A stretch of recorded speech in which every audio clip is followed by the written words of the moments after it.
So this we might call the third law of empathy, that empathy finishes with fine-tuning the balance between self and other, which is necessary in order to understand what other people are doing, and it's also necessary in a social sense, that people can't simply be swamped by the empathic stuff that comes from other people. So again, this part of the brain in the medial prefrontal cortex carries us out. Well, what if this doesn't work so well? What if people don't inhibit their own stuff very well? Well, there's a word for these people, and we call them selfish, literally, which is that their self counts too much in their mind because they are selfish. Or sometimes we call them narcissistic. There are a couple of useful typologies of narcissism that I'll just describe briefly here. You can imagine that one way to have insufficient inhibition of your own self is to have too much self. Like, say you have tremendously strong emotions that are too much for this braking mechanism to inhibit. It's just too much stuff. Then you would have a hot narcissism. So people like this tend to be, say, characterologically, artistic people often have a hot narcissism. They're so emotional that they can't rein it in. People who are experiencing intense emotion of any sort tend to be not very empathic, partly because of this mechanism. So someone having a panic attack or someone having a terrible depression, the people are usually not very empathic because their emotions have run away with them. There are people whose emotions run away with them all the time, say, in a narcissism sense, and we might call that a hot narcissism typology. There's also, you can imagine, another scenario in which your emotions aren't that strong, but your inhibitory control mechanism is weak. And so it's just not up to the task of inhibiting your own stuff. And we might call this a cold kind of narcissism.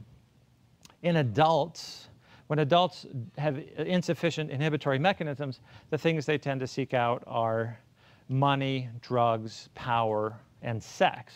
So that these people aren't inspired, but they are motivated by these other things that they want to acquire. Children are in this category because their inhibitory mechanisms are often not very good. So if you've ever tried to play a board game with a child, say, the kid keeps insisting that it's his turn every time because it's hard to inhibit long enough to let somebody else take their turn.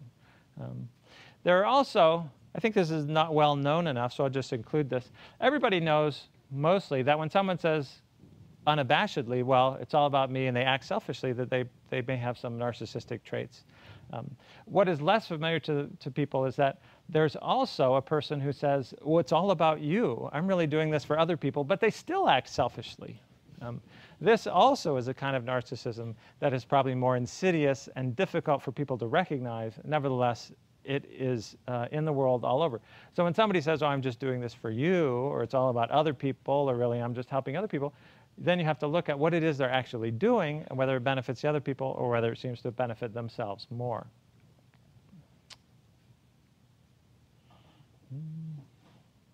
So this is where we've been talking about empathy, which arose as a mammalian innovation as part of the survival imperative of mammals, that they must know what is going on inside other mammals if they're to become successful mammalian parents, or the young are going to survive into the next generation.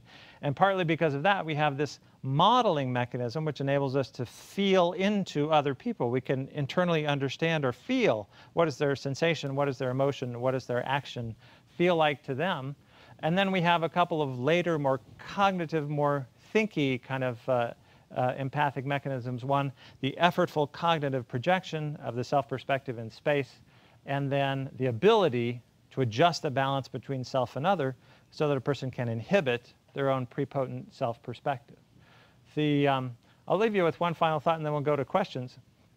In terms of this modeling thing, when people, for instance, move rhythmically to music, say, when they tap their foot to a musical beat, they are exhibiting the modeling function of empathy, that when you hear a regular sound like this, your brain interprets it in terms of the motor action it would take to produce that sound. And that is why you see the behavior leaking out into people's actual motor movements. That they're modeling, well, what if my foot was hitting the ground at this tempo? That would make this sound. And that model leaks out into their actual behavior.